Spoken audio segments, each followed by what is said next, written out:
எங்கு பார்த்தாலும் பாலியல் குற்றங்கள் எல்லாரும் சொன்னாங்க. என்ன நானும் ரொம்ப நேரம் பேசல, இரண்டொரு கருத்துக்களை மட்டும் கூறலாம் என்று நினைக்கின்றேன். தூத்துக்குடியிலே விளாத்திக்குளத்திலே +2 மாணவி, யார் அது? நம்ம புள்ள. ஒரு குடும்பத்தில் நடந்திருக்கு அப்படின்னா அது நம்ம குடும்பத்தில் நடந்த மாதிரி தானே. அங்க ஒரு தாய் என்று அழுது கொண்டு இருக்கின்றார் என்றால் அது நம்ம அழுகிற மாதிரி தான். எவ்வளவு நேரம் ஆகும் நம்முடைய வீட்டிற்கு அந்த ஒரு நிலை வருவதற்கு? பாவம், அந்த பிள்ளை ஒரு இயற்கை உபாதையை கழிப்பதற்காக வெளியில போன பிள்ளைய பாலியல் வன்கொடுமை செஞ்சு கொன்றுட்டாங்க. கழுத்து எலும்புகள் முறிக்கப்பட்டு இருக்கின்றது. இப்படி ஒரு கொடுமை எங்கேயாவது நடக்குமா? இதுக்கு முன்ன தமிழ்நாட்டில் நடந்துச்சா? சொல்லுங்க. ஏன் இந்த நிலைமை இன்னைக்கு தமிழகத்துக்கு? ஏன் இந்த நிலைமை? பெண்கள் ஒரு நாட்டிலே பாதுகாக்கப்படுகின்றார்கள் என்றால் அந்த குடும்பம் பாதுகாக்கப்படும். அந்த குடும்பம் பாதுகாக்கப்படுகின்றது என்றால் அந்த ஊர் பாதுகாக்கப்படும்.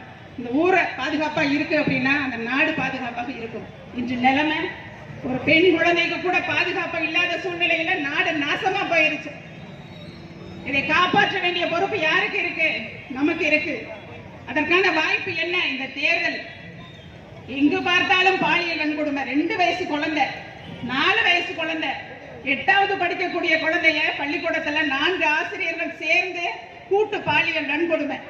கோயம்புத்தூரிலே நண்பருடன் பேசிக் கொண்டிருந்த மாணவியை அழைத்து சென்று மாணவர் அந்த நண்பரை மரத்திலே கட்டி வைத்துவிட்டு பாலியல் வன்கொடுமை செய்யப்படுகின்றார். கோயம்புத்தூர்ல நேற்று பாருங்க நியூஸ் பேப்பர்ல எஸ்பி அந்தஸ்திலே இருக்கக்கூடிய ஒரு காவல்துறை அதிகாரி உடன் வேலை பார்க்கக்கூடிய பெண் காவலருக்கு பாலியல் தொல்லை. நாட்டில் இது போல நடந்துச்சா இதுக்கு முன்னாடி? அம்மா அவர்கள் இருக்கும் பொழுது எப்படி இருந்தது நாடு?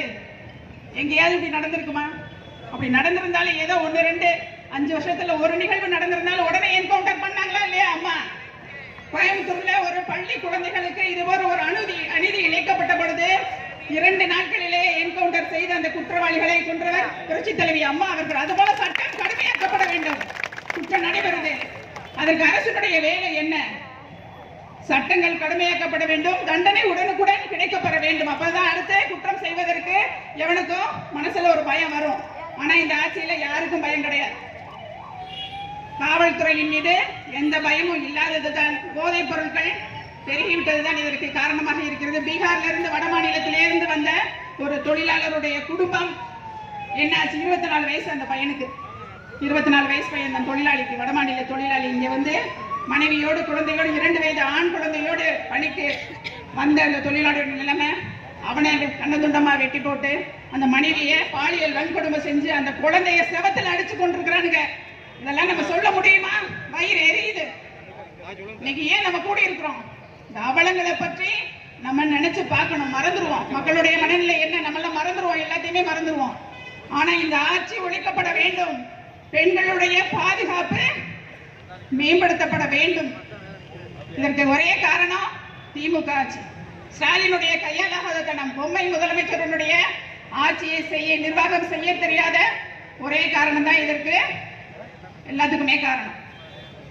வரக்கூடிய தேர்தலிலே நீங்கள் அனைவரும் ஒன்று சேர்ந்து தேசிய ஜனநாயக கூட்டணியிலே இருக்கக்கூடிய வேட்பாளருக்கு உங்களுடைய வாக்குகளை எல்லாம் அளிப்பதன் மூலமாக, எனக்கு முன்ன பேசினவங்க எல்லாம் சொன்னாங்க டெபாசிட் கூட கிடைக்க கூடாது, திமுகவிலே நிற்கக்கூடிய வேட்பாளருக்கு டெபாசிட் கூட கிடைக்க கூடாதுன்னு சொன்னாங்க. எனக்கு அப்படிதான்.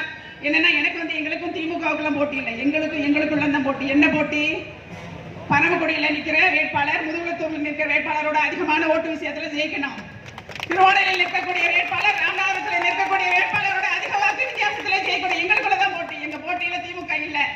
நீ ஓடி போய் நேற்று போட்டெல்லாம் கழட்டிட்டாங்க. அதே போல நீ ஓடி போய் வீட்டுல படுத்துரு. நீ எந்திரிச்சு வர்றதுக்கு இன்னும் ரொம்ப காலம் இருக்கு. ஒரு 10-20 ஆண்டுகள் ஆகும். திமுகவிலே இருக்கக்கூடியவர்கள் எழுந்து நடமாடுவதற்கு இன்னும் 10-20 வருஷங்கள் இருக்கு. அதனால நீ வீட்டுக்கு போக வேண்டிய காலம் வந்துருச்சு. நீ போயிரு. எல்லாத்தையும் நாங்க பாத்துக்கிறோம். எப்படி சட்டம் ஒழுங்கு கொண்டு வரணும்னு எங்களுக்கு தெரியும். எங்களுடைய ஆட்சியில, எங்களுடைய எடப்பாடியார் அவர்களுடைய ஆட்சியில சட்டம் ஒழுங்கு எப்படி இருந்துச்சுன்னு எல்லாருக்குமே தெரியும். கொரோனால சும்மா நடமாடினாங்க பசங்க. வெளியில வரக்கூடாதுன்னு சட்டம் போட்டாங்க. வரக்கூடாது, யாருமே வந்து கொரோனா வந்து பரவிரும் அப்படின்னு. ஒரு பையன் வந்து வந்தான், புதுக்கோட்டையில நினைக்கிறேன். அந்த பையன் வந்ததுக்கே போலீஸ் வெளுத்து வீட்டுக்குள்ள ஓடுன்னு விரட்டுச்சு. அப்படிப்பட்ட காவல்துறை இன்னைக்கு எப்படி இருக்கு?